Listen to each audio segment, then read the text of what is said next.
What's up, people? Welcome to PopCast, where we review, discuss, and gush over all things pop culture, more specifically movies and television, sometimes video games and comic books. I'm your host, Matthew Barbucio. I'm sitting here with my two lovely co-hosts, Mike, Daniel. All right, we're going to talk about some movie news and what happened in the week of pop culture in January 2015. Good take. Yeah, we got it. We keep going. All right, so the first news item is the Weinstein Company announced Friday that they have begun filming the Hateful Eight, Tarantino's new film. So basically, I wanted to ask you guys, are we excited for this film? And isn't it ridiculous that it's already filming and there was already this huge controversy? Yeah, less than a year ago. That you wouldn't even release this film. Last quarter we were talking about how he was saying he wasn't even going to make this film. Yeah. Of course, it's Tarantino. He's not going to make Huge drama Yeah. queen. Yeah. We're excited that he's just putting it together and finally filming it and getting it rolling. Yeah. Okay, so the cast, I have the cast right here on this really nice flat sheet of paper that I have. Yeah. Well, I don't know actually. So it's a kick-ass cast. So Kurt Russell, Bruce Dern, Samuel L. Jackson, Jennifer Jason Leigh, Walter Goggins, and Channing Tatum. And there are more, much more like any Tarantino film. There are a bunch of, little little stars cameo popping roles. up here and there. But what do you think about this cast? I mean, this cast came out a while ago, and we did talk about it on our radio show on radio2apollo.edu. Friday nights at 7. Thank you. Yeah. What the hell, man? No. Way to sell You're that fired. show. You know what? You're fired. Okay. Wait. Good job, everybody. Yeah. So this cast looks awesome, and they just added 2 new cast members. 3 new cast members, I think. Zoe Bell, James Parks, and Craig Stark. I actually don't know who these people are. No. Yeah. But, I trust Tarantino. Well, I think Zoe Bell was in his previous film. Well, it sounds like typical Tarantino. I think all 3 of them were in his previous film. Yeah, I think so. Where he's mixing and matching these B-movie actors and giving them these roles they've never really been able to get just because of the type of genre they've been typecasting. Yeah. I love the way he plays with casting because it's just his casting is perfect and it's basically Kurt Russell being Kurt Russell but elevated to Tarantino level. Yeah, which is a very, very high level. Yeah. I'm excited for Walter Goggins. For sure. I don't think this guy's in enough things. Justified fans out Yes, there. Justified. Yeah. Camera. Sons of Anarchy also, if anyone He's watches in it. Sons of Anarchy? Yes, he is. I don't watch that show. He's not in enough things, and for him to be in a Quentin Tarantino. Clint Eastwood is later on the docket, Sorry. so getting ahead of ourselves. I'm just really excited to see him in a mainstream film. Yeah, me too. I'm excited. Hopefully he gets some more recognition, because he was also in, was he in Deadwood? Shanghai Noon. Yeah.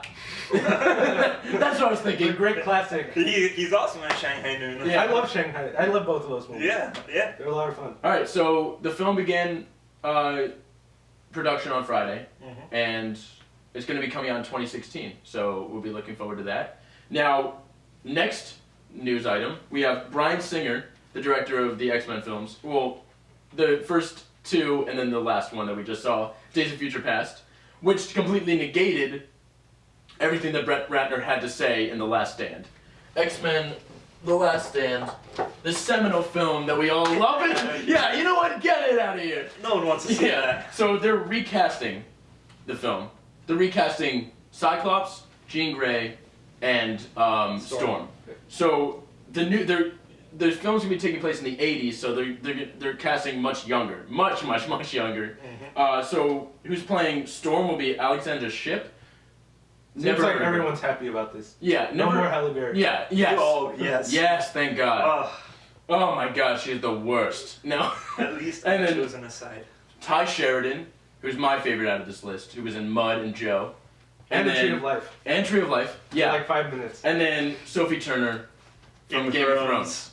From Game of Thrones. Sansa is coming in, making her big screen debut, along with Emilia Clarke, who's doing the Terminator films, and Kit Harington, who was in Pompeii, which I doubt made a lot of money, but still, a lot of these Game of Thrones people are... and Charles Dance in the Imitation Game. Yeah. Charles Dance, right up there. Tywin Lannister, shout out. Right there. Alright, so what do we think of this? This is pretty cool, I think. I'm excited because I think it's their opportunity to finally develop Cyclops, Storm, and even Jean Grey. This is their chance to showcase Yeah. these characters and hopefully develop them to be a little more prominent X-Men characters. Yeah. Yeah, I just think, it's funny, ever since Star Trek, we seem like, we live in, like, this post-reboot world where everything has to be connected to, like, the original series. Like, there has to be some rationale in terms of rebooting something. Like, oh, we're redoing this because the timeline has been changed. Like Star Trek. Yeah, basically. You already said that? Yeah. And I just think, the casting is great, and, all these superhero movies are getting a lot sharper in terms of just, like, casting interesting names or just finding up-and-comers that are just, like... Yeah, Ty Sheridan is just a total badass. And I would put him up there with like the up-and-comers like Miles Teller and Michael B. Jordan.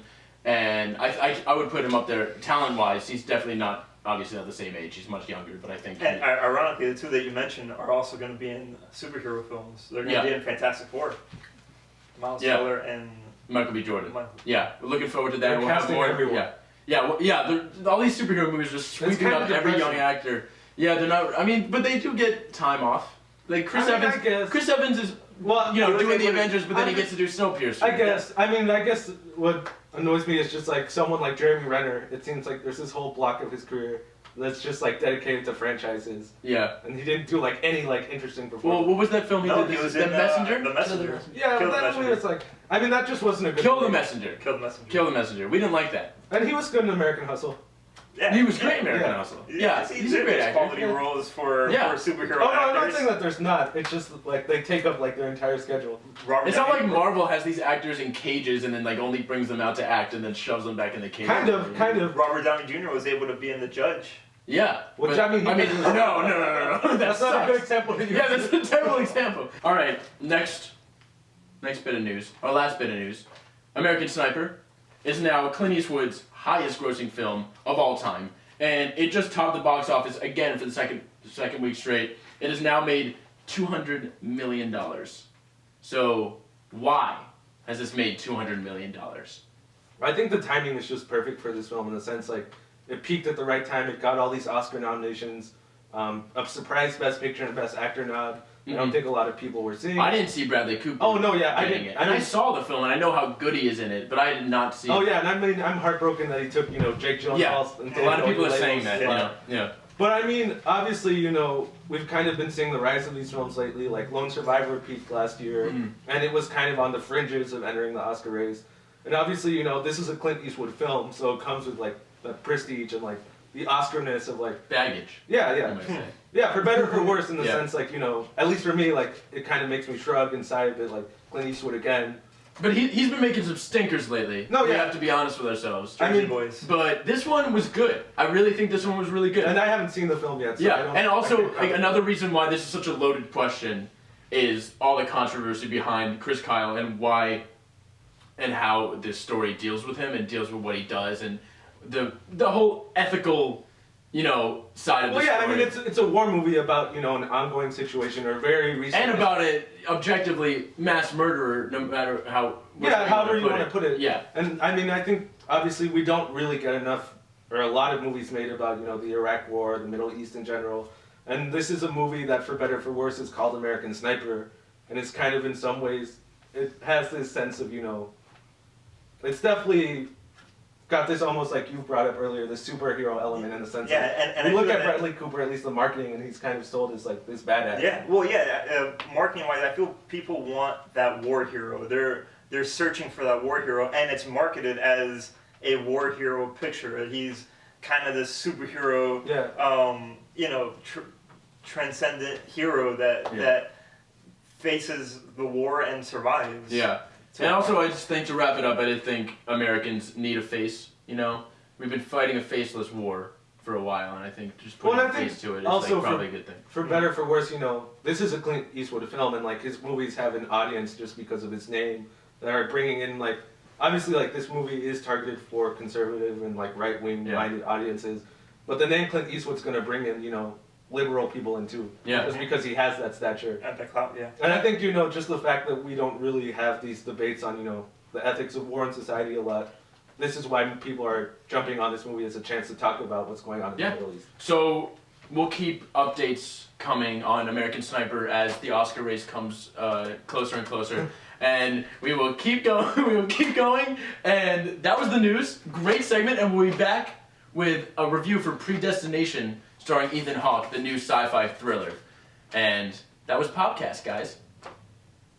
Camera cut. Ah!